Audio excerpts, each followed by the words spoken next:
someone God does not love.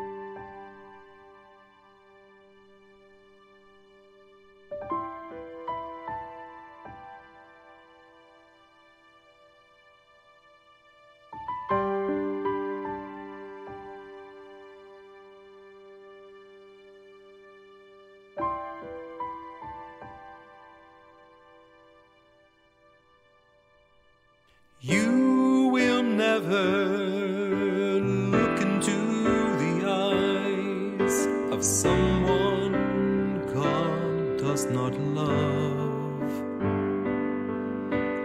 God's love is beyond our understanding. God's love has no end.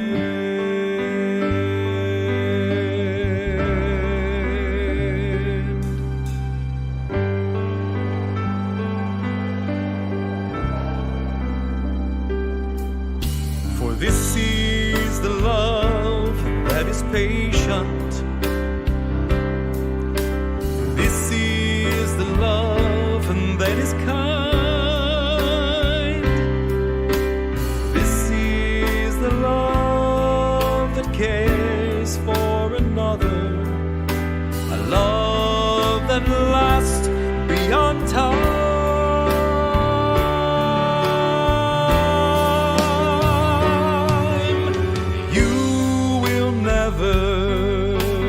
Look into the eyes of someone God does not love.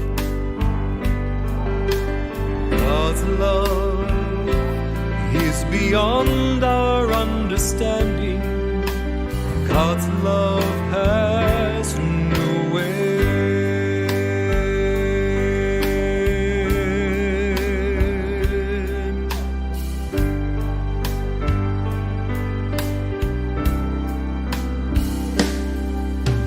This is the love that overflows with mercy.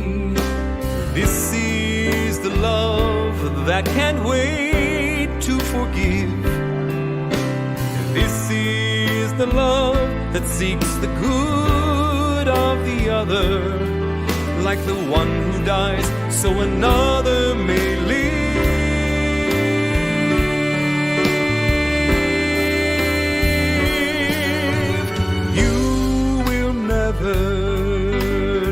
Good afternoon, everybody. The eyes of someone.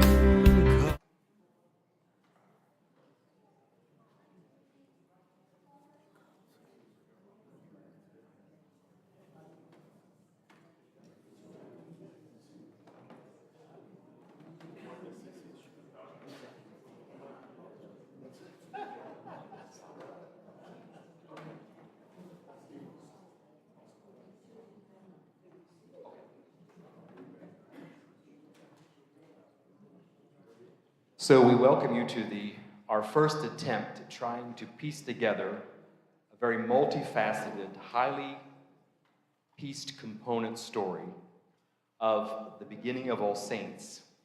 And it's been with the help of Joe Deegan and Dick Duez, and many of you in different ways with your stories and some of the work that was done before. I have to say this, though, in the 50th anniversary year, there was an anniversary booklet done. Betty LaRosa worked on it, and Alice Joe Hess, who has passed away, of course. Betty's with us here, so thank you, Betty, for the work you did early on. Yay. And so we took some of those things, and we also worked with John Eric at the archives in Wheeling, and he kept digging as much stuff as he can find out, and then we found other things along the way. And Joe has worked tirelessly on this stuff, just digging and getting more energized every moment of the day. I want to thank Joe just way up front. And I want to thank Dick Duez, stand up there, and he's helped us with a lot of the pictures. Yeah. And so you have to know something about Dick Duez because he's probably the only one in this room who has 80,000 pictures on his phone and a total of 252,000 pictures total of historical pictures of this area, the diocese, the church, a lot of the stuff from Father Carroll and before. And we want to thank everyone who's sent us stuff along the way. We had a conversation here and there, and we pick up some more pictures, and you're going to see all kinds of things. We're just getting started. We are nowhere near how far did we go up, Joe? Maybe to 1970 something at the most with our history that we've gathered. We're somewhere between 1920 and 1970, I think, is as best we can be at this point. There are so many details.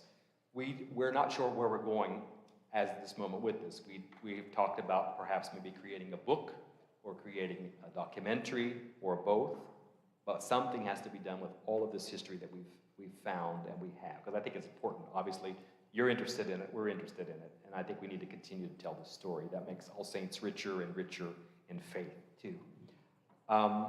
If you'd like to be a part of any of this, just either talk with me or Joe or Dick right afterwards, okay? We want to thank also Father Walt, who's in the back, who is now steering the ship here from 75 years strong. Thank you, Father Walt. Yay. All right, and then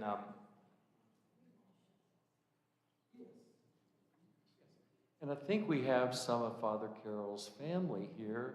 Is that Paul Joe? Are you here? Stand up, please. His nephew from Fairmont. And Brother David, are you also from Fairmont? Or welcome to you. And your lady friend? Okay, great. Well, I'm so glad you could be here because, you'll enjoy this, and we want to talk more with you when we have our reception afterwards. Yeah. And Stephen has handouts for afterwards. And Father Walt, would you open us up in a prayer of thanksgiving? Do you mind if you wanted to stand there, or you can come down here?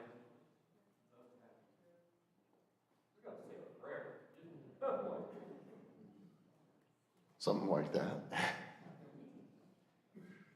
Well, we certainly welcome each and every one of you here to All Saints. I think most of the folks that I see are from here, but if you're not from here, we certainly welcome you again. And so let us just be mindful that we are in God's presence here this evening.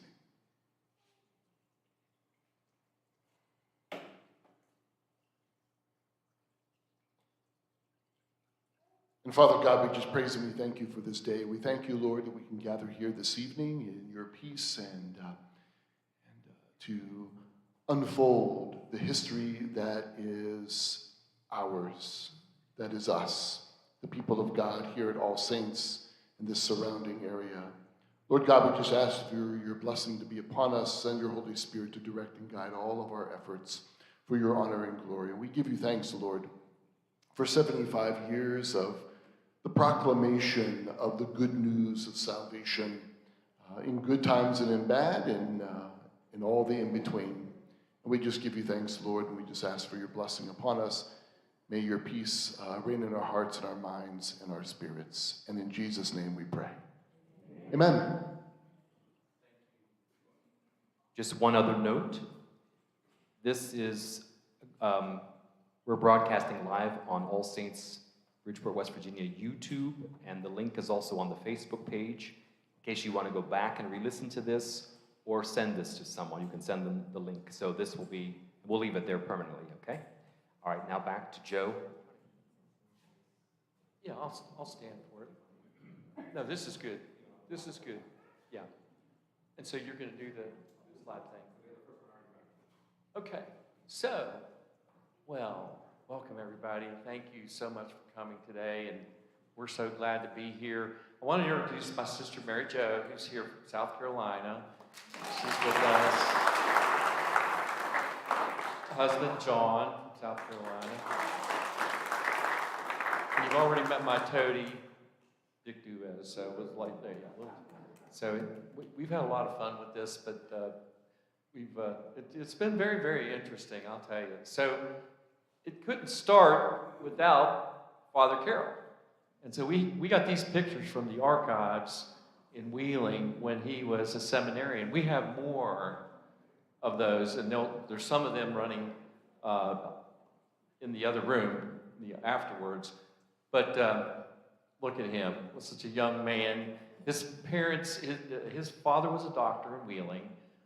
He is related directly to Archbishop Carroll, who signed the Declaration of Independence.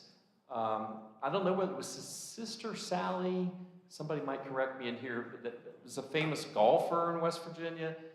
And you know, so he comes from an infamous family in Wheeling in and of itself.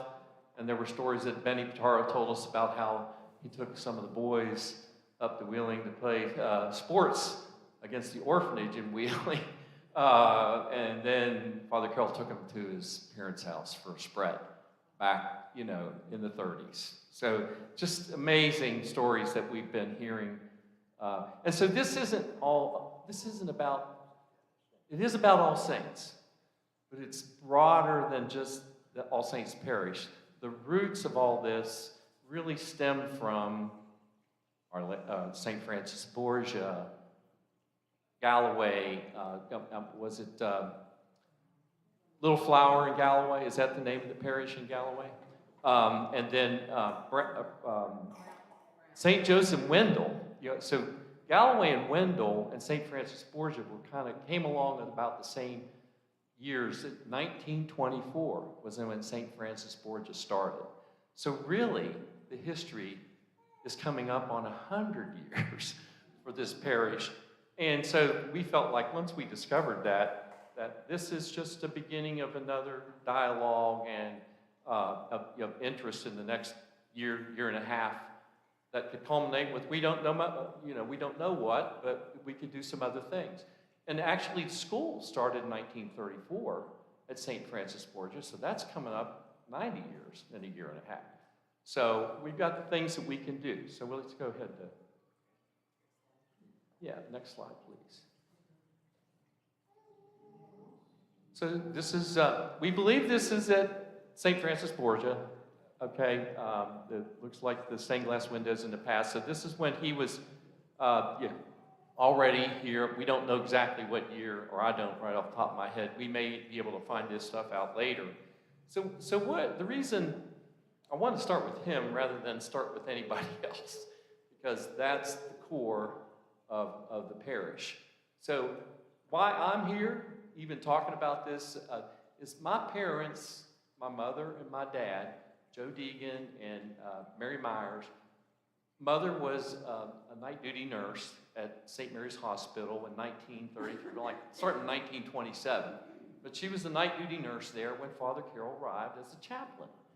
My dad, in the meantime, was the mayor of Bridgeport from like 35 to 1950. So he was involved with St. Francis Borgia and the missions in the 20s, and all of that. And the mystery of all, the mystery of faith and the beauty of this is my father died when I was a year old, okay? And my mother died when I was 16, just turned 16. So this has been stories that we heard anecdotally without ever really knowing what happened. How did it really tie together? We heard when we were little that Father Carroll had lived in our house. My mother took care of him in our house when he had his car wrecks and was injured. And so there were a lot of connectivity there when we really didn't know how to tie all the dots together. So next slide, please. So Michael Benham, okay? Michael Benham, I'd say most of us in this room know who he is. The benefactor for Bridgeport. He was in his late 60s or early 70s, in the mid 30s, and he started giving back to West Virginia, to Bridgeport, to his community at that time. And so next slide. That's my dad, probably back in the 40s. they got to know each other because when Dad was mayor, the first project that that Michael Benedum wanted to do in Bridgeport was to connect the cemetery. And so let's maybe move on to that. Or wait a minute. Well, okay, wait a minute. I gotta stop this. Lotzi Pushkosh is also a major player in the middle of all this. Lotzi was the best man in my parents' wedding, and you'll know as I string this together, and Kenny Nails here, a grandson of Lotzi, we just added this photo last night because I'm like, we get Miss Lotzi at the beginning.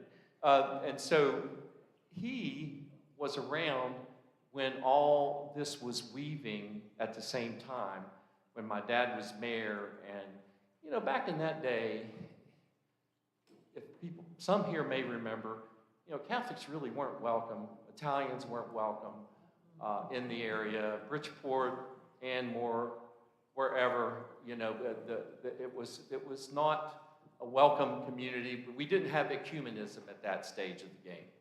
Well, Michael Benedum must have had some relationships with some Catholics in his dealings, you know, in South America, Texas, or wherever, because he was wide open with my father when they were pulling together the cemetery. So Lotzi, I'll talk a little bit more about him because he's a major player in all this.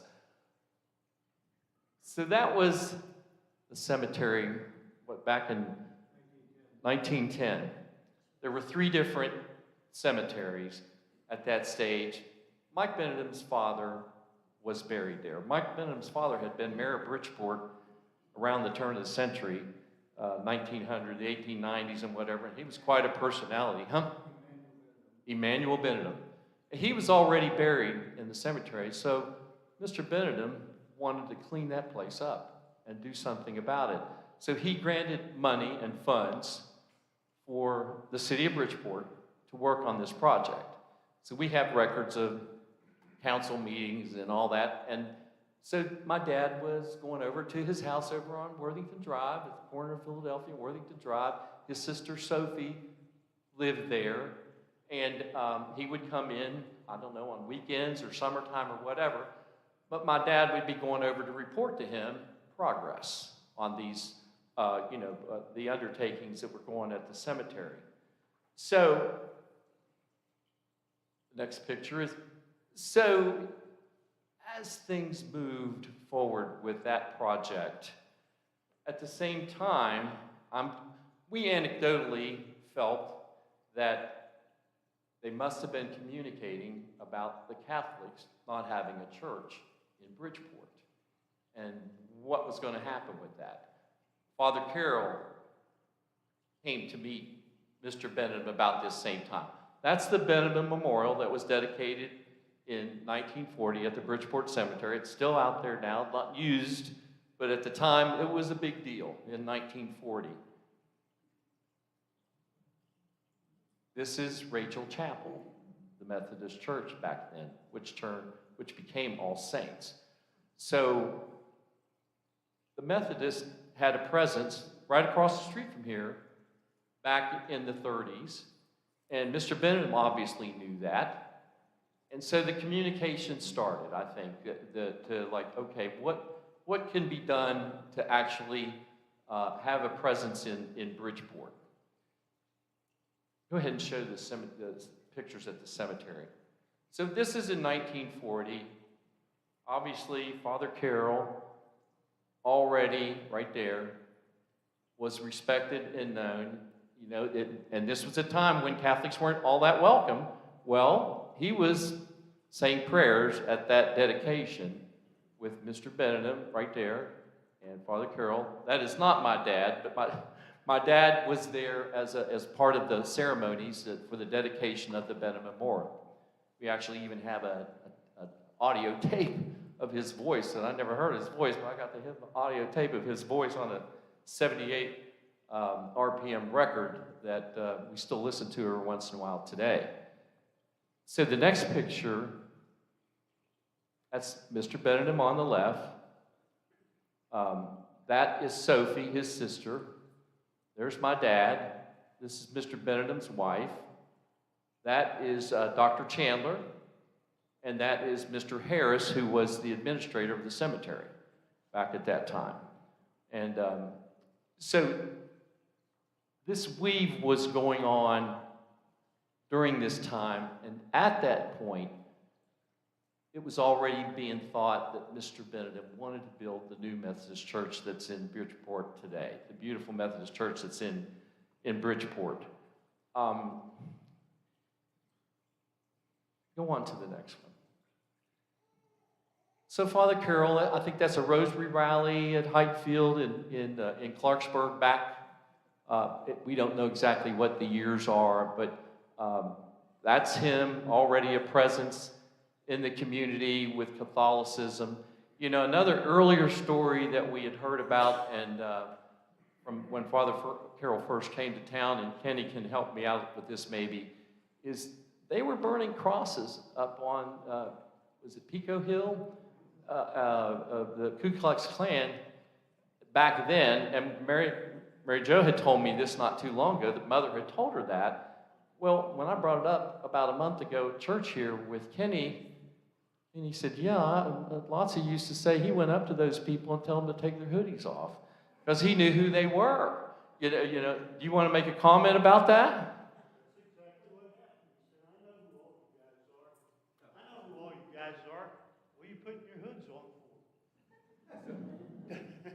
And he ran them off the hill. Yeah, he ran them off. And so Lotzie was gutsy. You know, and so he had some nerve. And so let's have the next picture. That's my mother, who was a nurse at St. Mary's Hospital. And then a little bit more, let's go a little bit more into St. Francis Borgia. That was the St. Francis Borgia Church. It was originally purchased by the diocese in 1915. So, and before Father Carroll came, in the 20s, early 20s, we even have records from a parish in Clarksburg called St. Margaret Mary, which is now St. James. The priest there was sent to Anmore to, kind of see what's going on with the Catholics out there. Is it worth our while to put a mission out there? They already had the property, so they knew there were a lot of Spanish and Italian folks that lived in the area. And along with all this, there were already missions in Galloway and Wendell in the 20s. So we don't know exact years when they were established. They may have been part of Grafton St. Augustine even before this. This is still stuff that we need to discover. So the bishop knew there were Catholics out there, and they were trying to figure out, like, where are we going to go with this? Should we start a mission at St. Francis Borgia? Well, they did, and the next couple of pictures will show you a little bit more. A wedding. That's when the wooden steps before the metal steps were coming down. That was a wedding. We still don't know who all's in that picture. We might need some help with that. And then next one, First Holy Communion. I think, Dick, you're in that picture, right? So that was another photo that we thought we ought to include. And then that's the inside of St. Francis Borgia. And so Lotzie, Lily knew my mother and dad from both the parish, and somewhere along the line, Lotzie and Lily introduced my mom and dad to each other. And so let's wait on that. So somehow they were introduced to each other at some point and probably already knew each other as this was moving forward, but had not made a decision to get married yet. They got married in 1941. So this was all going on with the early part of the parish, or the early part of the mission at St. Francis Borgia in the 30s, with Father Carroll being there. So the reason we're showing the house on Davidson Street is that Father Carroll had already started getting all these missions going. By 1937, Rosemont was already built. St. Mary's in Rosemont had opened.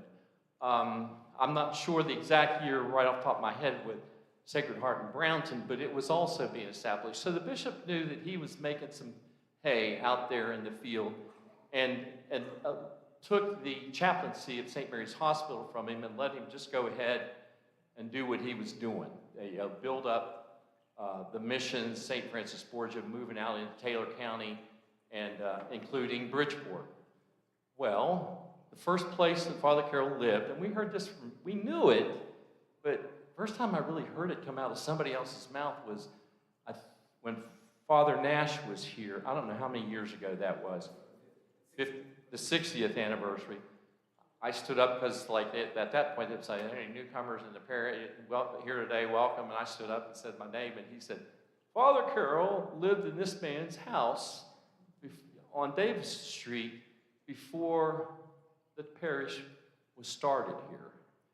And so, I went, "Mary Jo, my God, somebody had validated that." And people didn't talk about that kind of stuff. So that would have been 1939. My father didn't buy the house on Davidson Street until 1939. We have record that his address changed from St. Mary's Hospital in Clarksburg to a box office, 131 in Bridgeport, around that same time. So he was living in the house with my dad, and then he moved up the street on Davidson Street. We knew that also, and rented a house up 220 Davidson Street for we don't know how many years. But then this is at this time is when it gets interesting. So we can go ahead and move on. So Father Carroll again. He and Mr. Benedum must have struck up a friendship. Mr. Benedum must have respected him a lot. And Mark Frederick can tell us some stories that he heard from Father Carroll in the latter years. None of that was talked about with us for, when all things were moving forward. But around that time, obviously, some move needed to be made. So go ahead and show the wedding picture. This is my parents being married in 1941 at St. Francis Borgia. And then the next one. And then that's after the wedding. Lotzi Pushkosh is on the left. Lily Pushkosh is on the right. All right. Now, this is where it gets really interesting and I think really cool. We had already said the Catholics were not welcome. They're burning crosses and whatever. So we wondered, how did that property get bought? So when we were first talking about this in 2016, I went to the courthouse and looked at the records. I'm like, who bought that property that's 317 Main Street, where we are right now? And lo and behold, Lotzi Pushkosh's name was there on the record. And I'm like, oh my God. So these people were figuring out a way to get this done without having it blow up in their face because of prejudice at the time. And Michael Benedum knew it, and he supported them. And so as it went forward, with that, Lotzi didn't sell that house. I mean, he sold the house within 2 or 3 days to the bishop, but it didn't get put in the books at the courthouse until 1944, later in 1944. And so again, you told me, why was Lotzi the one that bought the house? Well, of course, they wouldn't sell anything to a Catholic in Bridgeport, and they didn't know he was Catholic, and he was Hungarian. So they sold the property to him in Bridgeport. So as I said before, he had a lot of, I can't use the term today that I would normally use, but he had guts, you know what I mean? He had moxie. He was out there. And if anybody ever knew him growing, we got to meet him and know him. He was a lot of fun. And so he didn't mess around, obviously. So nobody knew he was Catholic. And I don't know, with a name like Pushkosh, like I wonder, what did everybody think that was? It's like, Anyway, they didn't know. And so around that time then, it being the property right across the street from Rachel Chapel that we had talked about earlier, and you can now show Bishop Schwint, who was the bishop at the time. Now, Father Carroll served Mass for Bishop Schwint when he was a little boy at the cathedral, so he knew Bishop Schwint intimately. And, we all knew that he did. We have some interesting letters he wrote to Bishop Schwint that we can share at some point, but let's wait till we get all the history out. But so they were pretty close, and I'm sure initially going back when he came to the chaplains and took over the missions, it was supposed to be a temporary assignment. Okay, and we all knew that. We heard that. Well, he was doing such a good job building up these missions and getting things moving that Bishop Swint obviously let him move forward with it. Bought the house here, right across the street. That's pretty provocative. It's right across the street from Rachel Chapel. I don't think the Methodists in Bridgeport knew in 1943, that early, that Benedum was going to build them a new church. But we don't know that. We maybe still be able to find that out. So, as things move forward, we can show the next one. Okay, there is the house at 317. You know, we had an old picture last night of it from 1910 or 11, and it was we could never get it to work. Well, this was a Halloween party after All Saints had already been established, and that was the house at 317 that Lotzi bought, sold to the bishop, and then it became the chapel for All Saints in the mid-40s. So the parish was actually established in this house in 1946. We believe that Father Carroll probably went ahead and moved in either 43 or 44, was probably already saying Mass in there. We have maybe some sort of record of him ordering Stations of the Cross or something around that time. So he was already prepping. And so that was already established in 1946. And so the story from there becomes that we can go ahead and move on. That this became the church, that Rachel Chapel then became All Saints Catholic Church in 1954.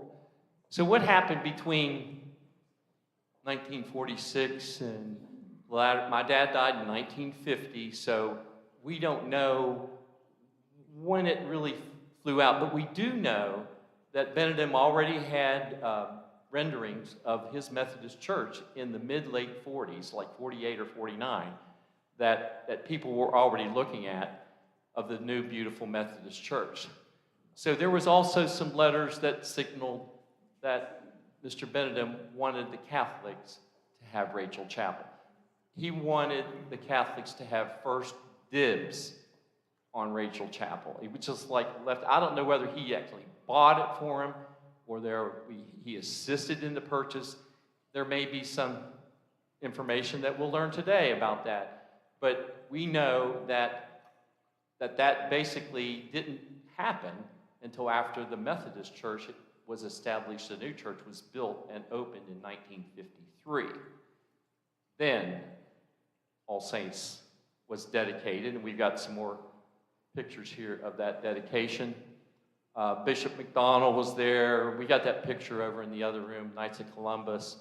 Father Carroll's obviously in there, and you'll know some of the altar boys that were there. Some of the altar boys were from St. Francis Borgia. And then this was, as they were walking alongside, I think, Ralph Stanton carrying that cross, I think. Is that right? Yeah. So,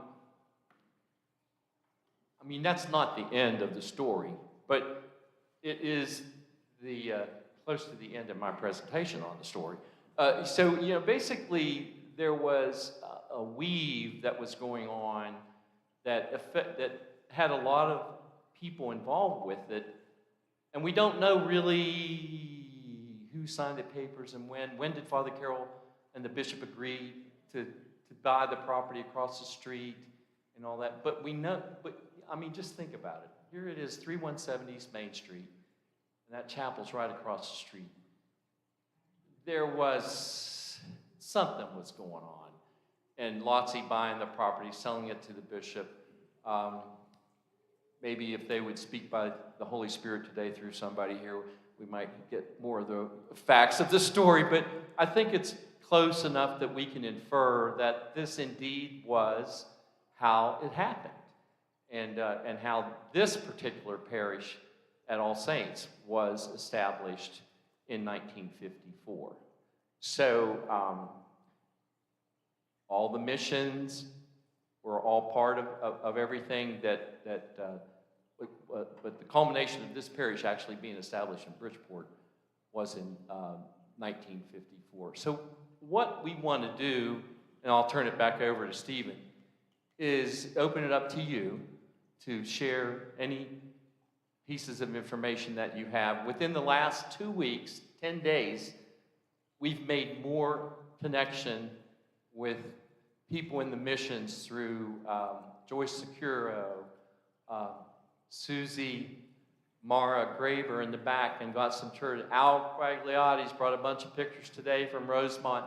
So we are opening, like we are now discovering so much more of the volume of information about the whole Catholic community in this region that is connected today to All Saints Parish.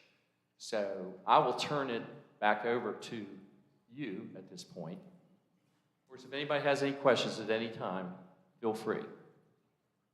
Okay, so that's the presentation. I want to thank everybody to putting that together.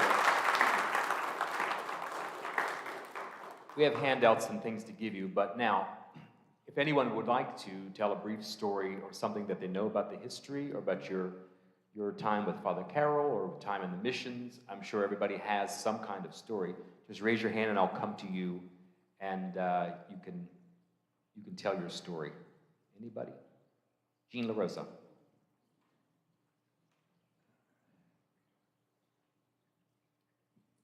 Father Carroll told me this story of one day when he was in the mission. Now, I'm not sure whether it was Rosemont or Wendell or whatever. It was a summer day. All the windows were up. And what he had, getting ready to finish Mass, and he decided to go ahead and give us his homily.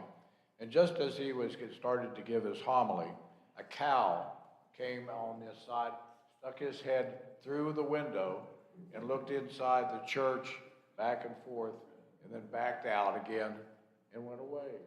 And it just like that, Father Carroll said, "Everybody wants to hear what I have to say."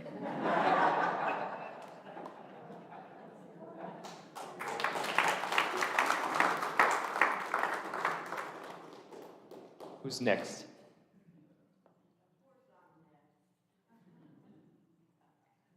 I'm Margaret Skidmore Hundley, and there is Alice Nutter Gissy. And we came into this world at about the same time in 1940, which was about the same time Father Carroll graced us with his presence at the digging residence in Bridgeport. Father was at the hospital at that time as chaplain, right? And the deacons here weren't even born yet. But anyway, we were both baptized by Father Carroll within a few months of each other. And so we feel like we were here before Father Carroll. So we know all these people. I dare to say that we are the oldest people within the Father Carroll reign. So we knew all about him. And I'm so happy to have met his family here today. I think it's wonderful that they're here and know all about him. Many years later, I wrote a poem about Father Carroll, and one of the most wonderful men I ever met in my life. He was a father, to everyone. Once you met him, you never forgot him. And he was that way for how many years was he here, Stephen? 50 years. And did you ever hear a bad word from him ever about anyone else? He knew nothing but good things about everyone. He never found fault with anyone. But anyway, back to the life that was here in Bridgeport especially. My friends at that time could not understand why we had to wear hats to church, why we couldn't eat meat on Friday, and all the picnics we would have. How come you guys don't even eat it?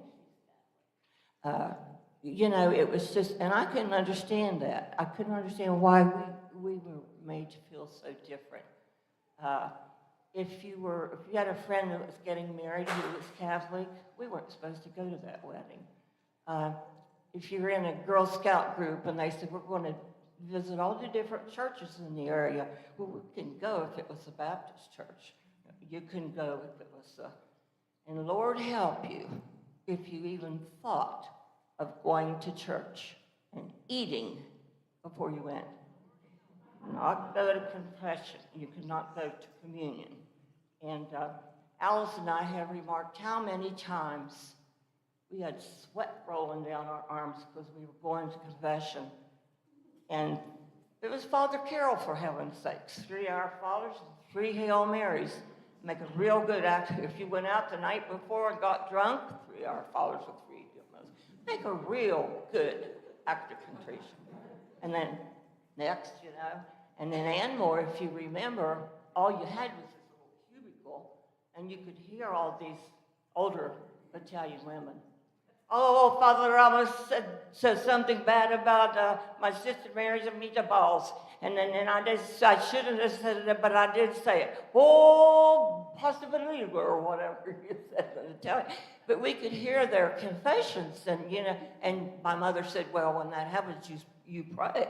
So here you are going, oh, please don't let me hear what they're saying and all this stuff. But anyway, Father Carroll was like no man or woman that you ever heard of in your whole life, that he was just the kindest.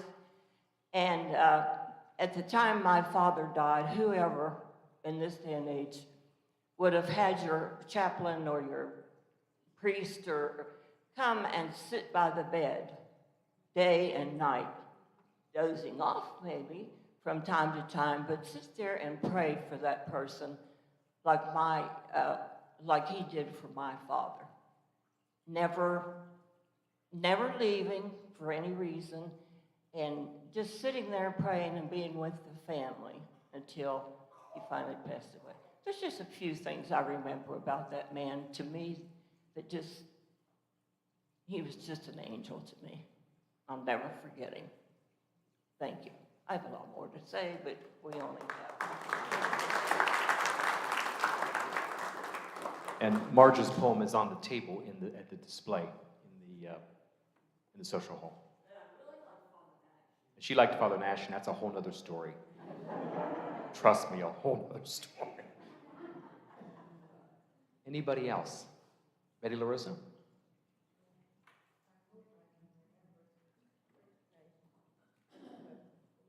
Oh, okay. This place had just been done, and the other way, you know, that we had that cast, and I was the last person out with Father when he was, you know, taken out the, and so he took, and he gave it to me. I was carrying Jesus across the street. And he was in the street and said, you know, stop, stop, stop. And so we got him over there, and he said, now, the boss is here.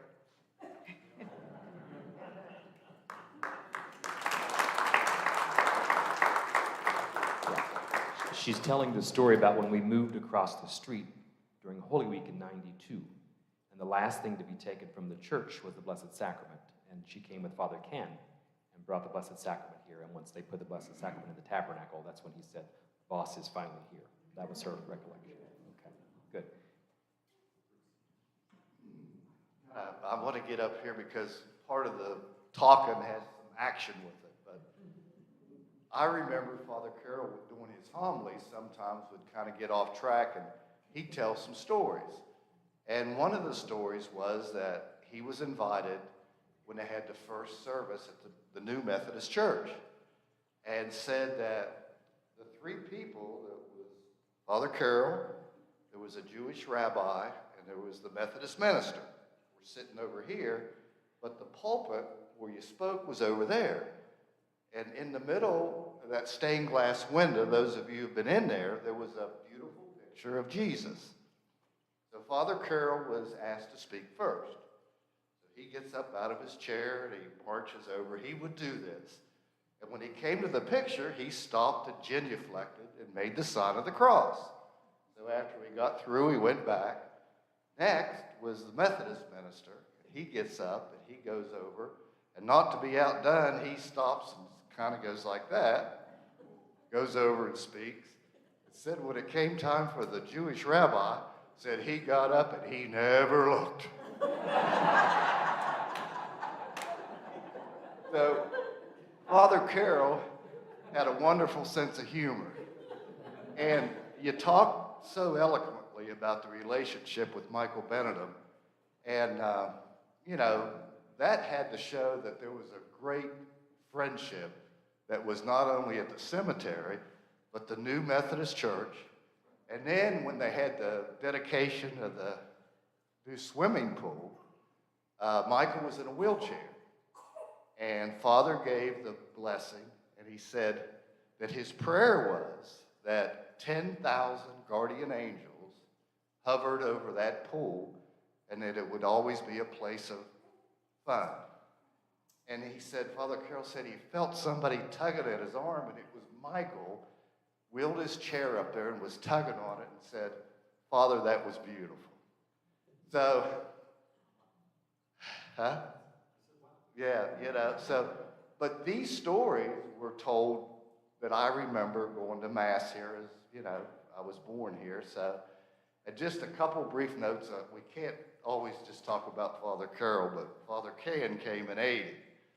And who would have thought that, you know, 50 years of Charlie Carroll, and then this brilliant intellect Italian comes to All Saints, and look what happened.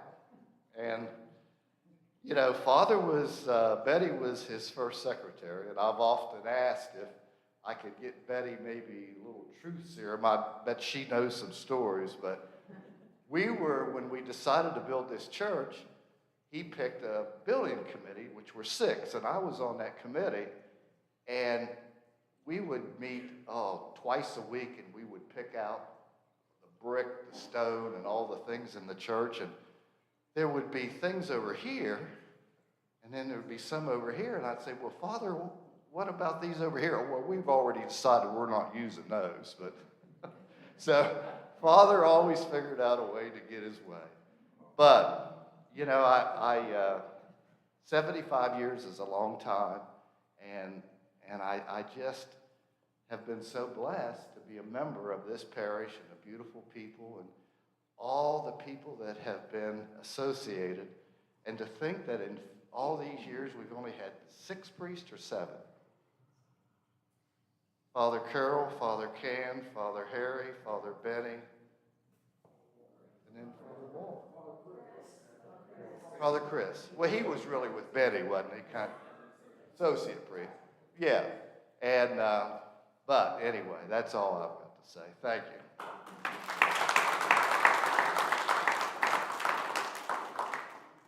Charlene?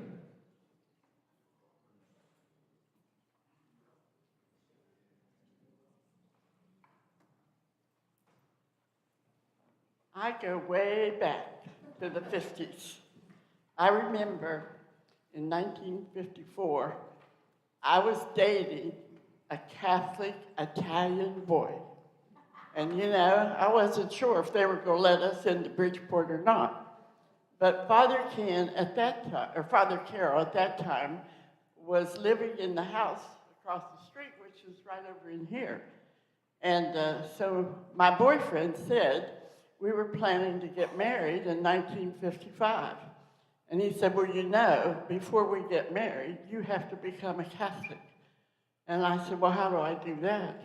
Well, Father Carroll will make all the arrangements. So I met with Father Carroll for 1 year. He gave me instructions, and on our wedding day in 1955, I was a converted Catholic. Probably the best thing that ever happened to me in my entire life.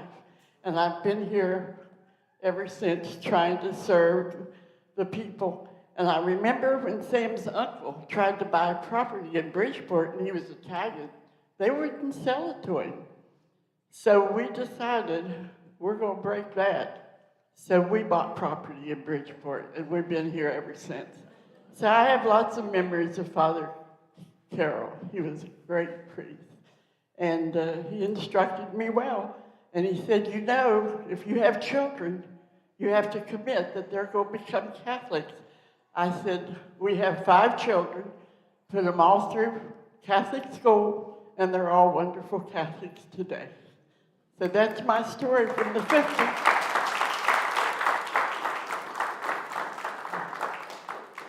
So Bruce mentioned Father Carroll and Father Can, and I think it's interesting that Father Can's first Mass when he came back from Rome at St. John's in Clarksburg, Father Carroll was the homilist.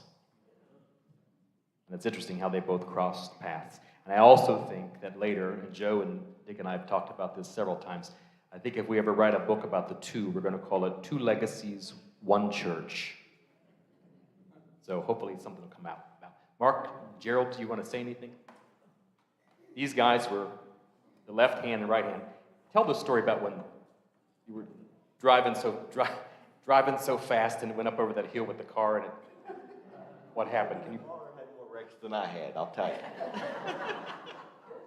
No, we just were fortunate to have a priest like Father Carroll and Father Walt also. They were all good.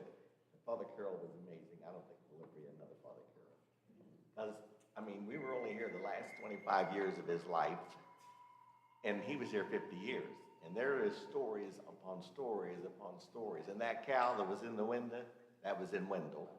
That's where it happened. Because that church was on a farm. And but the only reason I know a lot is I was with Father Carroll. I drove him around, and I talked to him every day. You know, like he would tell me things that happened years on back, and I remember them.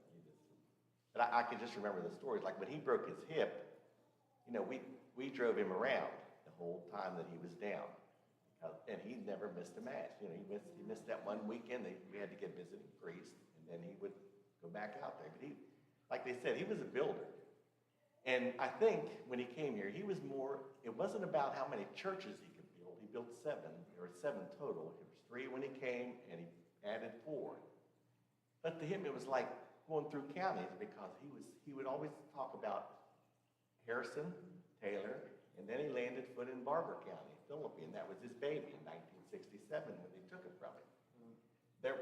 A priest couldn't drive through Barber County to get to Elkins. I mean, and Father Carroll landed in there, and he had all those fairs in Philippi, and those people thought the world of him. And Loretta Robinson helped him, gave him the property, and he built the church right behind the courthouse. And to this day, all those people, you know, you kept saying, well, we weren't allowed in Bridgeport, we weren't allowed in Philippi. To this day, a lot of those people that after they met him, they left Father Carroll. And I still hear people say that Father Carroll was a wonderful person. We were blessed that he couldn't drive, and they sent him to St. Mary's as a chaplain. That was his first assignment, and he came to Anmore on the streetcar, and Denny Batar and Uncle Johnny met him and said, are you going to be our priest for a day, or what's going on here? Well, they didn't know. He was an Irishman. He was tough. He had a heck of a sense of humor, and he could tell stories, and his sermons were long. We like the short sermons. I mean, the younger people. But he would tell the story. But I mean, okay, sorry. And the sermons are, you couldn't, his sermons were unbeatable. He would make you think, but he would tell the whole story and then let you think about it. He would even come up with a story. What holiday is more important, Christmas or Easter? And he'd sit there on Christmas Eve and I'd hear him talk and say, if he wasn't born, he could never die. So he would say Christmas is the most important. You know, it's just for us to think that we knew that the resurrection was the most important. But he said, if he didn't come on earth, how would he die? But he would do things like that. And then you saw those pictures of Amor. You know, that was an old casino before they bought it. The first floor, there was a gym. Like, we called it a gym. It was very small. And a kitchen. The second floor is where the school was at. And the third floor was where the church was at. And that church that Mr. and Mrs. Diggin got married in, that was the original church. And it caught on fire. Lightning hit that church. And Father Carroll had to remodel it. And that's how they got all those windows with the names on them.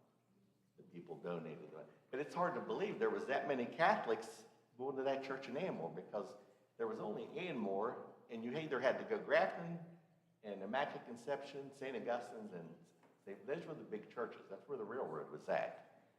And then here comes this guy that couldn't drive, and he comes to Anmore, and then I think the first guy that drove him around was Johnny Benda. The Mars and the Bendas, they lived out, and they would take him to the church, and then he finally got his license. There was a story about how he got here. It was all in God's hands. It has nothing to do with any of us, how he came here and raised 3 generations of people, the immigrants, their children, and their children's children. And these kids went to school, in the school where there were 2 grades in the classroom. And those kids came out of there, some of them are doctors and dentists and lawyers. You can't imagine they had to move away to go to work. And they came out of that little small seed. Some guy came and he was gutsy. He wasn't afraid of anything, but he had support. He had a lot of, he was pretty shrewd how he worked with the children. He started the ball teams. He started the school in 1934. That was the middle of the Depression. Who in their right mind would start a school in that year? And he did. And those churches, they were old. There was no heat in those churches. There was no water. So everything was there was because he was there and the people came. And after the people saw what he could do, they really helped him. Everybody stepped up to the plate, and there was families everywhere that followed him. And then that was what was so hard when he left. He was here too long. 50 years is a long time. And when you're here and you raise 3 generations of people, those people are in love with you. And I'm not saying there were people that didn't like him. There could have been. I don't know. I never met him. But that's what the hold was. And, you know, and he was doing that for so long, we were just so used to him. And then when he was gone, it was hard. It was hard for those parishes. It took us a long time to meld together. You know, it took us, in the beginning, people were upset. They couldn't understand why they take Father Carroll. Well, you run out of gas or you get to the end of the road. And it was hard to accept, and then eventually we accepted what God had planned. And if it wasn't for all those people in all those different areas we wouldn't be here today. You could see how it started. Just one little family like the Diggins. When Father Carroll came here, there was only 3 families, the Diggins, the Newhouses, and the Comers. And they had to go to Anmore to church, or they had to go to IC. There was no other place to go unless they would go in the country.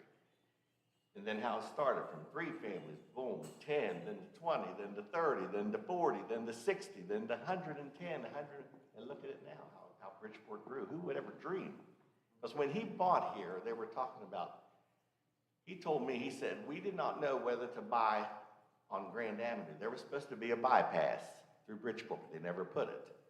And luckily, they bought Lotsie and Lily. They were our neighbors behind us. They bought the property there.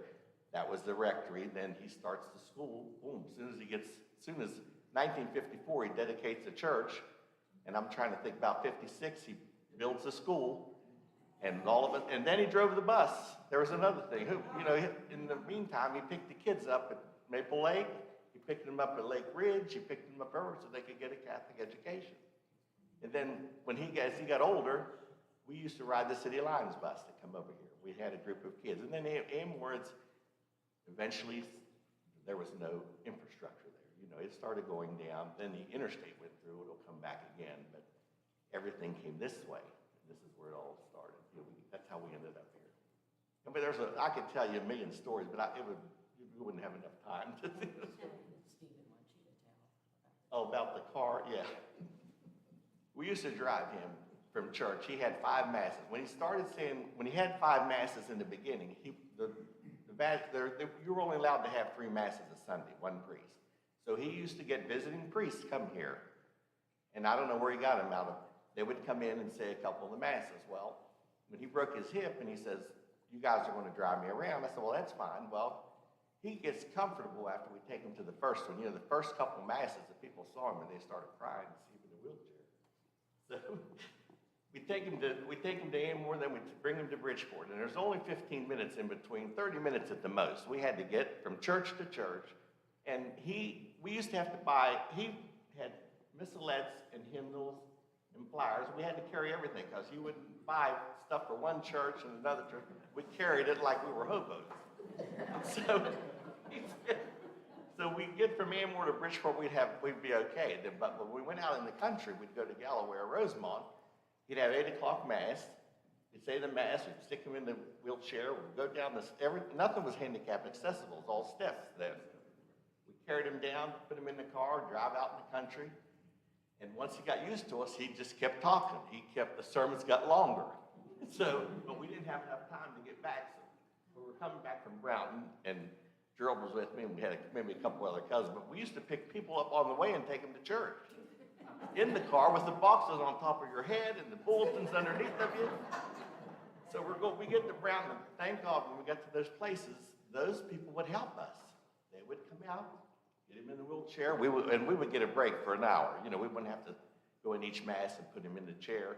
So when they bring him out, we put him in the car, and I said, well, he really talked long today. I said, we got to fly. We got to get back to Bridgeport. So we come back through Bridgeport, and there was a train track. There was 2 trains. Well, this was the potholes. And it was raining hard, and there was puddles there. So I hit that puddle. I didn't even see it. I was just worried about getting back to Bridgeport at 11 o'clock, and it was like 10 to 11, and we were 20 minutes away. So I'm flying down the road, and hubcap, the tire hit that pothole, the hubcap went clear over the end of a bank. I said, Gerald, run over there and get that hubcap. I said, because I didn't want to lose that hubcap because they wouldn't match. So we stopped, he goes over and gets the hubcap, puts it in the car, and we bring Father to Bridgeport, everything's fine. So that week we get back to Amore, and I had the car in the garage. And I'm sitting there and I'm counting that hubcap and I'm hitting it, I'm like, this thing won't even fit. I'm looking at it, look at the other one, it was somebody else's hubcap. Over that hill, there were all kind of hubcaps in here. This guy had a fence, I should have known. There were hubcaps on the fence all the way through that people had.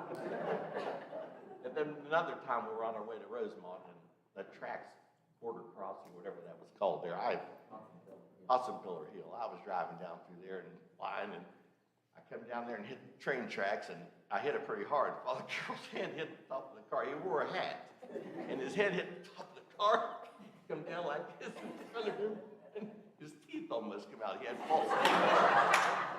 And he said, but he never yelled at me. He never said a word when I might do something wrong. It's just the way he was. And you probably tell Gerald later, he said, did you see what he did to me?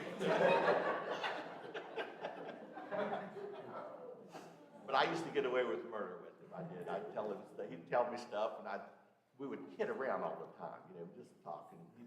He would like to kid me. But it was, and I would tell him things, he would tell me stuff, and he would kid me. And then I said, what's he talking about? You know, what's wrong with him? But he would get my goat once in a while. But there's, oh, when we were going to school, yeah, we didn't know this, we were going to grade school, but he paid for all of our educations when we went through All Saints. They don't even know where he got the money, where he was like a miser, but he would hold on to the money, but he wanted to make sure that the poor had food and the kids were educated. And we never had to pay tuition the whole way. And then when it got to the point where it got really expensive in the end, you know, when we were all out of school, where I was out of college and that, But he would tell people, anyone that wants to send their kids to private school, Catholic school, he said, I will make arrangements. If you have a need, you come and see me, and nobody will know anything about it. But those were some of the things he would do, and everybody knows how blessed we were to have him, because look what came out of this place, that our lives, how it changed. It was unreal. I was just fortunate that I wasn't working, I wasn't married. The times he broke his hip, because, it was like you'd have to be there every day. He'd call you and say, I can still remember, the nuns would go back to Wheeling in the summer. This is before he was sick. And he had probably 10 or 12 organists back then. Before, we were lucky we got Stephen. And everybody played in different churches. Well, in the summer, if someone died, he needed an organist for Bridgeport because Sister Frances Clare or somebody was in Wheeling. And Agatha was working or something. So he called one day and he said, I need you to play a funeral in Bridgeport. I said, okay. He said, I'll pick you up. And my mom said, he's not going to pick you up. You get a cab. So I got a cab from Amboy to go play it. I was about 10 or 12. And Mary Jo and Donna and Melinda, her sisters, they would come over and help, and they would sing. And I could still remember that as a young kid, But here I am I don't know if I was like, I didn't have my license. I was like 12 years old or 14. But he'd bring you home. But I could remember a couple times, like, he got in a jam one time. He always liked to have dogwood up for Mother's Day, for May. Oh, and Lotsie Pushkosh would go get the dogwood for him, and then we would go get it. We were younger. We would go pick it up, and some springs that would be really warm, the dogwood its life was over. We'd have to go up in the mountains to get it. But I'm just ready to tell, it just slipped my mind what he did about the dogwood.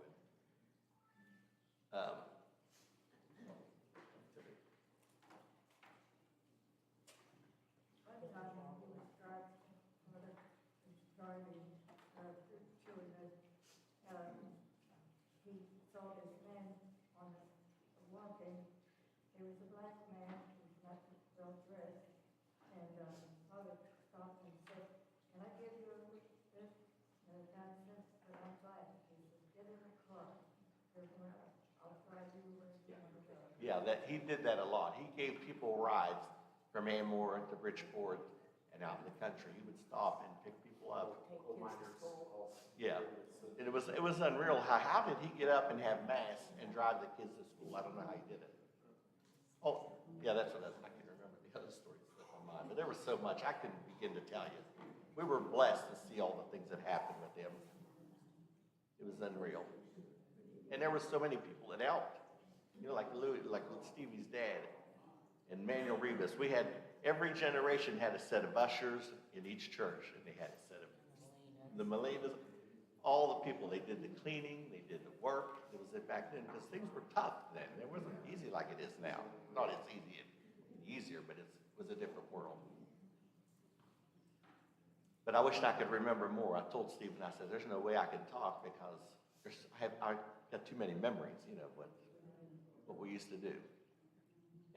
And he would, one summer I was working in a coal tipple in Colton. And I was working for Jimmy LaRosa's dad. And no, he got me a job for a surveyor, a gas surveyor. And then he had a funeral up in Galloway. And he called, he says, can you take me? I said, yeah, but everybody would let me off to take Father Carroll. I didn't understand it. He said, you're going, I said, Father Carroll has a funeral. He says, you can take tomorrow off. Couldn't do that today. You'd lose your job. But it was a blessing, to see all that happened here.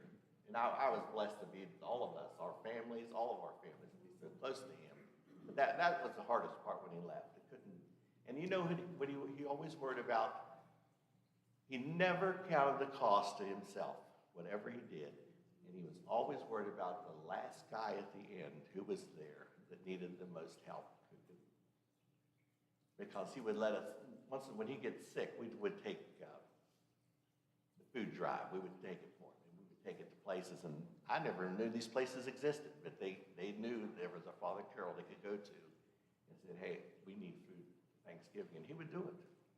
But you never knew what he was doing because he never told anybody. He did it without saying a word. Sorry, I didn't hold this mic close. That's better, sorry. And the Parker, this is his nephew here, niece and nephew. I remember them, and I remember he had two sisters that were nuns, Sister Theophane and Sister Claire Agnes. And Gertrude was their mother, and that was his sister. And then they had Frank, was the dentist. Is that right? Dr. Frank was a dentist, and that was Sally's dad. Sally was the golfer. And then there was Dr. John Carroll. He died a long time. Was there a John, or who was that? Was that the dad? Who was? The dad, yeah. There was a John, a brother. A brother John died a long time ago. Yeah. He worked at Wheeling Steel, but we were blessed to get Father Carroll here. Just a miracle. But he did so much good for people, and you'll just never. And that good just kept going on. The more he planted that seed, it's still going on today. You can see it. How many lives he touched, and those people are out there doing the same thing, because they learned from him. He was an example. He was blessed to have all of you, too. Yeah. Well, we never told him no. Yeah, you want to say anything about your uncle?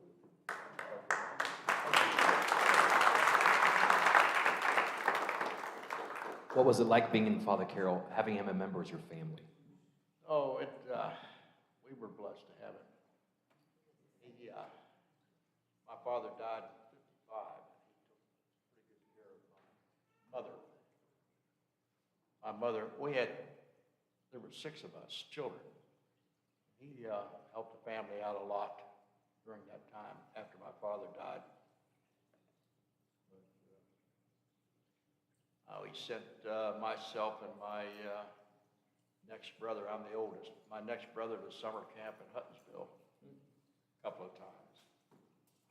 My mother could never afford that. She was getting $200 a month from Social Security. Yeah, he was a saint. I can remember us getting food baskets,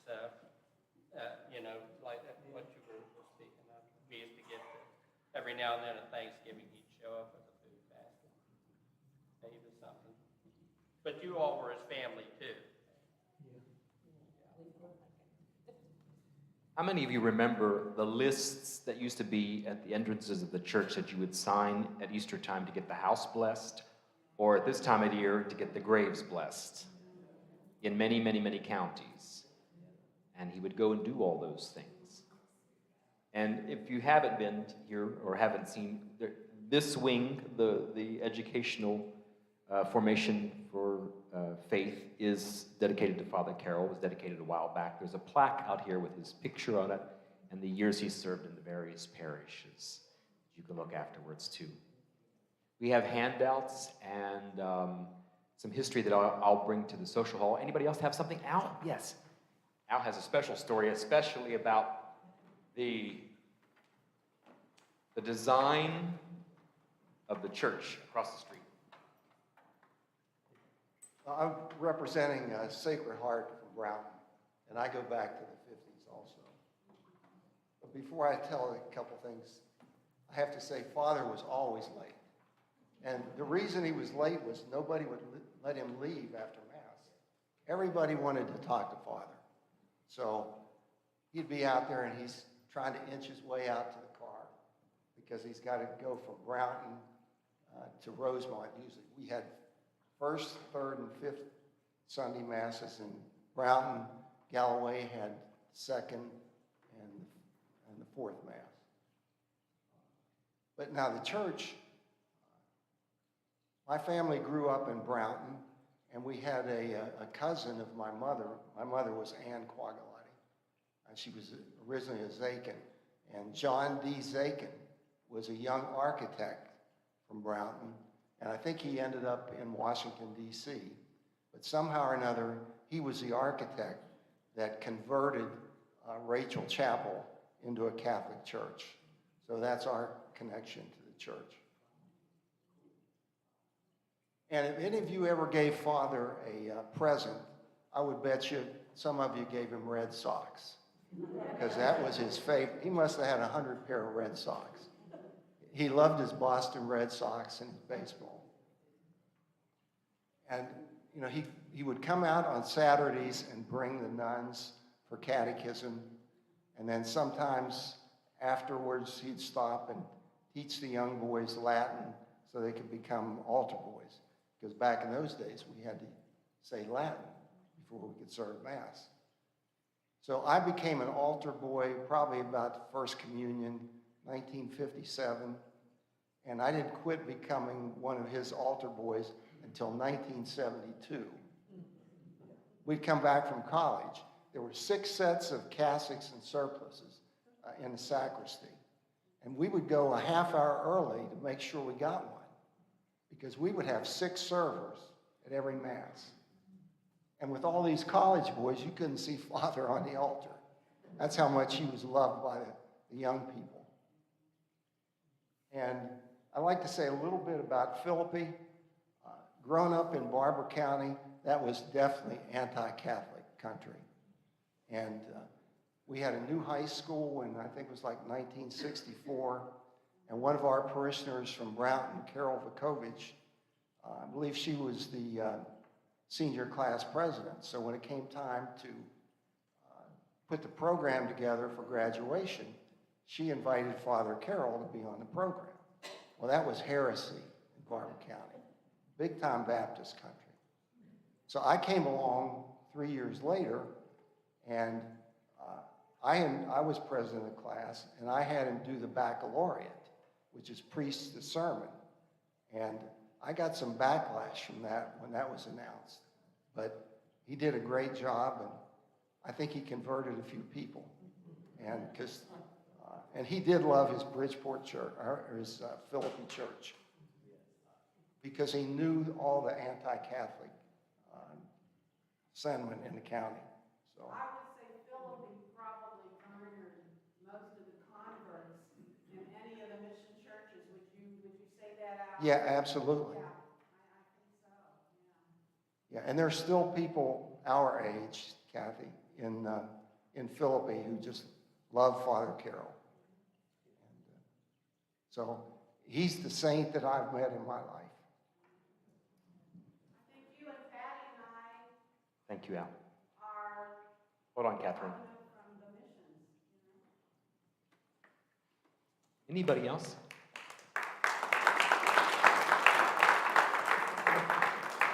Catherine, you want to say what you say because we have people watching online? Thanks, Al. I made First Communion with Al and Judy Mara Dolan. Remember those at Sacred Heart? Is it in there? Oh my gosh, I'll have to stroll around and look at that. But Patty LaCara and Al and I are from the mission churches. I'm from Galloway, St. Teresa, a little flower. And, you know, I know there are other people from Anmore, but is anyone else here from mission churches? Oh, Susie, Barb, yeah, we were the kids that on Saturdays, we would take turns. The kids from Brownton and Rosemont would be picked up, and Father would get them in that green bus and bring them to Galloway. Then the next Saturday we'd be picked up in Galloway and taken to another church, and you know it was always like that. I mean, he made sure you were at catechism. But the one thing I wanted to offer and say about Father, and Mark, Jimmy Joe also would come. Remember, he'd come and serve Mass too. In the parishes, Father Carroll had more altar boys than Yeah. you can see in the whole state. Yeah, Jimmy Joe LaRosa. Every church had 6 Yeah. or 8 or 10 or 12, and then Holy Thursday, we would have 40. Mm-hmm. And Yeah. then at the end of Father Carroll's career, Mm-hmm. when you could read the Passion on Palm Sunday, Jimmy Joe and Timmy Manchin used to read Mm-hmm. Yeah. for Bridgeport. Mm-hmm. But the one thing that strikes me the most about Father Carroll was his selflessness. And it's right. He would drag the song cards and the flowers at Easter from church to church to church to church in the missions. but his selflessness. I remember novenas. I mean, if you were 5 or 6 years old, you went to novena. Your parents brought you to novena, Stations of the Cross. And I remember when Father Carroll would kneel at each station, you would look at his feet, and in his shoes, there were pieces of cardboard to cover the holes in the soles of his shoes, because he was that kind of man. Instead of spending money on shoes, he would cobble, repair, do anything he had to do to save that money, as Mark said, for the guy at the end of the line.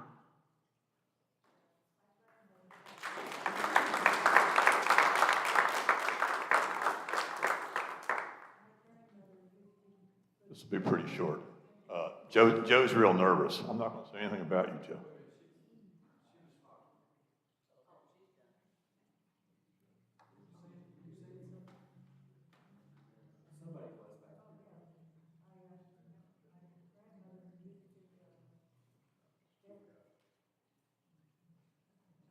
My grandmother used to put a sneaker around him and put food on his in his car because he wouldn't take it, so she put it in there, and he got the food. Yeah, he was really a great guy.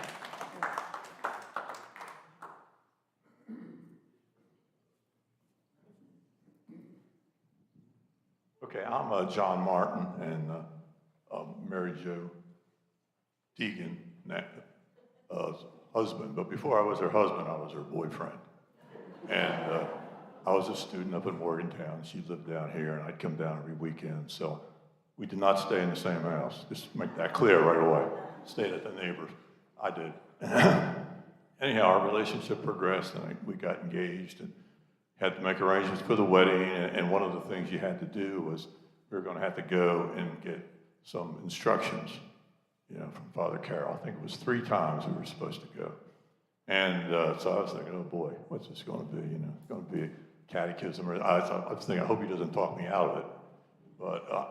But anyhow, we went, and the entire time we were there, it was Father Carroll talking about Mary Jo's parents and about all the wonderful things, that they did.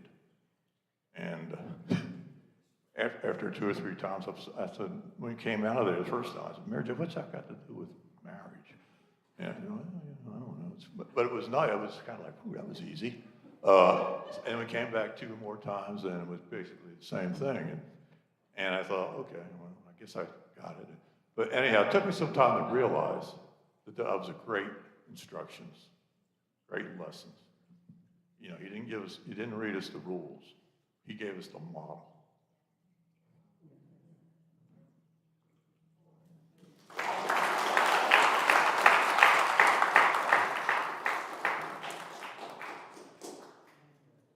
Anyone else? Gerald.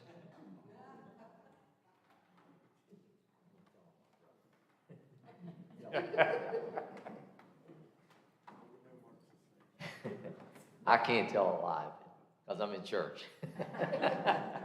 But anyway, when Father Carroll broke his hip, we would take him around. Like during the week, we had novena mass once a week, and if it was around Easter time, it was Stations of the Cross. Well, we would, after novena was over, we would bring Father Carroll down to our house, and my mom would feed him.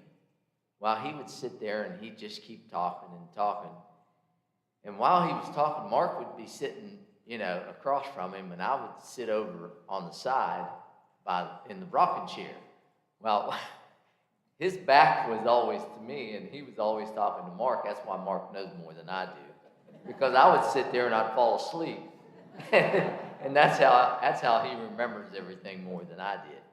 But that's what we used to do all the time. I mean, it was just so much fun, and it really was truly a blessing for us to be in that position, to be able to take him around and learn what he had taught us, because he he just taught everybody how to be genuine. And that was the real, that was the real blessing of the whole thing. So. Okay, I'm Mark's sister, as people know me. But my real name is Mary C. Queen. I used to play the organ at St. Francis Borgia. It was Mary Ann and Gotti first, and then my cousin Carolyn, Sis Frederick, and then myself, and then later Stephen picked up. I can't say enough about Father Carroll, a selfless man who thought of everybody but himself. He was so kind and so patient and so wonderful. We here think he is a saint.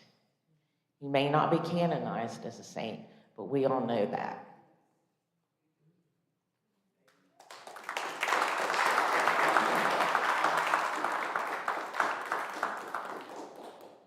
Anybody else want to say anything?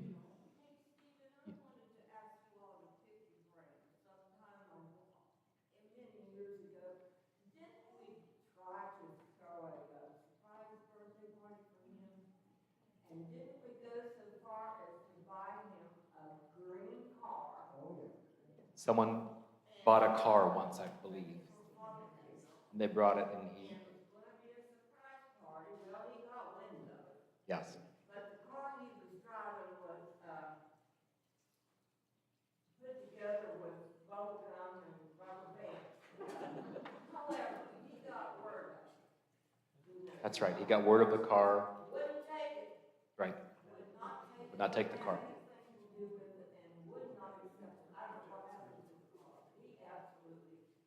Right. Yeah.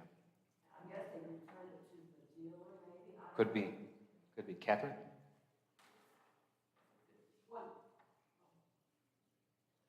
Just one last thing. I don't think we'll ever have one last thing today, will we? But one last thing. My brother Sammy, my maiden name was Yako, and Sammy Yako was one of his altar boys for many years. And in 1979, my brother died of cancer in Canton, Ohio. Well, guess who drove from Bridgeport, West Virginia, without any GPS, with a road map to my brother's funeral? And you know who that was. He would pick up people all over sometimes. My grandfather was coming out of the coal mines. Come on, John, get in. I'm dirty. Get in. I'll take you anyway. I've been sitting here pondering whether I should tell this story or not. And I know some of you people may have heard it before, but this is a real close relationship Father Carroll and I had together back in 1951. It was over at St. Francis Borgia, first Holy Communion time. Long booth of boys all lined up, about 8 of us. I'm up there where John's about. I think I have to pee. Well, Father Carroll's right here in the confessional. He's a disciplinarian. Kind of scared of him. We all were. So I said, should I get up and go out to the outhouse? Matter of fact, I don't even remember where it was at. So we're moving on down. God, it's getting bad. I'm right here at the end, and this boy's in there, and he's not leaving. I said, please, please. He finally leaves. So it's my turn. I go in and kneel down. They bless me, Father, for I have, oh God, that feels good. He said, what did you say, son? I said, bless me, Father, for I have sinned.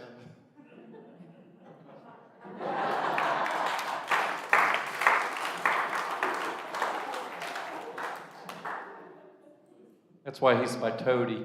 Anyway, just one last thing from me is Paul and the family came to the funeral that was had in '93 or so for Father Carroll, and I don't know how it came about, but the question came up of like, well, when his cremains come back, where would he be buried? And so we made a connection. I said, well, we've got an extra plots up there at the Bridgeport Cemetery next to my parents, if that's something that you want to do. Well, when his cremains came back, I get a call from, I think from you, Paul, and said, we're going to take you up on that. So I went, oh no, I got to call Father Can and see whether that's going to work. And so the plan had already been that Father Carroll was going to be buried at Holy Cross Cemetery in Clarksburg. And luckily, I'd known Father Can for a long time, and I was a little bit afraid of whether or not I was going to be able to talk him into it. He immediately said yes. And so his cremains are buried right next to my parents up at the Bridgeport Cemetery. If anybody ever wants to know, maybe most of you already know where that's at, but if anybody wants to know exactly where that is, it's, you know, I can tell you after the ceremony. So that was just a wonderful thing that we were able to do for the Parkers and for the family. Yeah. Joe, I'm going to tell you a story about that. He couldn't be in a better place. I'm going to hold it for you. Yeah, hold the mic. Well, we served a funeral it was in January, and I think it was Clears. They lived here across the street. So he calls Gerald and I and PJ and Mikey, and we went over to All Saints and had the funeral mass. So above their plot, they were buried above where those lanes go up the hill. There's 2 stones that go like this. And it was so cold, and that Jim Byer was Davis Funeral Home. Jim Byer drove us up there. I don't know how we got back up there, like this, and we were standing in front of that grave plot, and Father Carroll, he leans over to me, he said, hey, if I fall in there, just cover me up. It was so cold, I didn't want to even be there. And believe it or not, no, this was another funeral. Believe it or not, he was buried right beside that plot in there. Oh no. What's going on? You know, what's going on with this guy? Everywhere you turn, a miracle here, a miracle there. This happened, something unusual. You couldn't understand it. That was a strange thing, because I could never forget that. Jim Byer drove us up there. We backed up there, and we had to hold on to Father Carroll because it was ice. We grabbed him like this, and we were standing right by that plot. He says, if you guys drop me, just leave me down there. Everything's here. The flowers, you don't have to buy nothing. You know, he was spending it. Sometimes, and that actually happened down the road. Here he was buried right beside there. Well, I didn't know that. So, thank you, Gerald. True story, Joe. I believe you. We also want to thank Benny Portaro. We got to talk with him yesterday for a while, and his sister Sylvia, and some of his family were there. So we want to thank him. He gave us some stories also about taking the ball teams, which you talked about at the beginning, to different places and play. Anyone else? Al?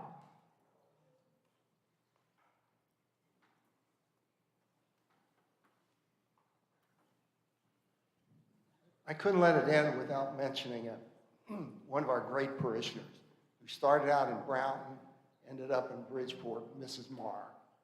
And her spaghetti dinners were legendary. They were the highlight of the year, one of the biggest fundraisers for the parish. And Father Carroll loved that spaghetti, and he really promoted those spaghetti dinners. So she was one of our great parishioners.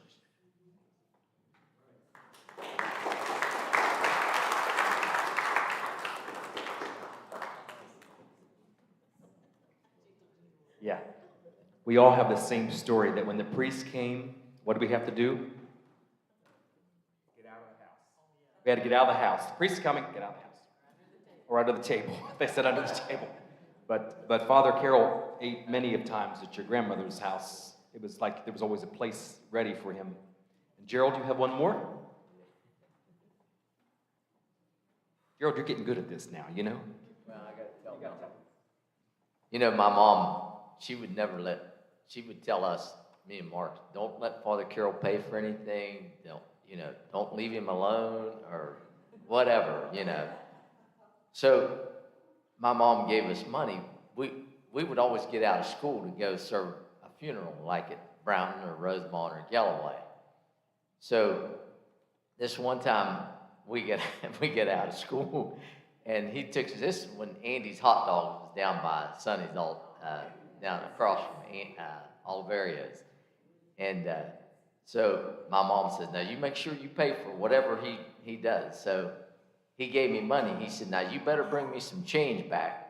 So he gave me a $20 bill, and I brought him a 10, a 5, and 4 ones and 4 quarters.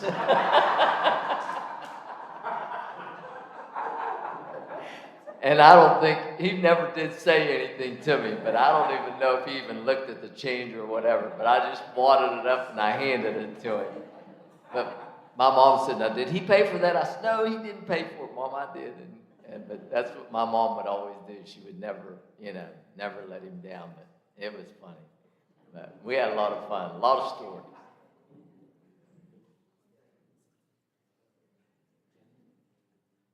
Okay. I'm not sure that we've ended anything at this point, but I think we've got a lot of stuff, even more to talk about. It's only the beginning. This is part 1. If you'd like to do something like this again, let us know. You can send us an email, grab a bulletin, all the information's how to contact the parish. And this session is also on YouTube. I want to thank the Lanhams for running the cameras and keeping us live. And Father Walt, you want to say some final words? Final blessing?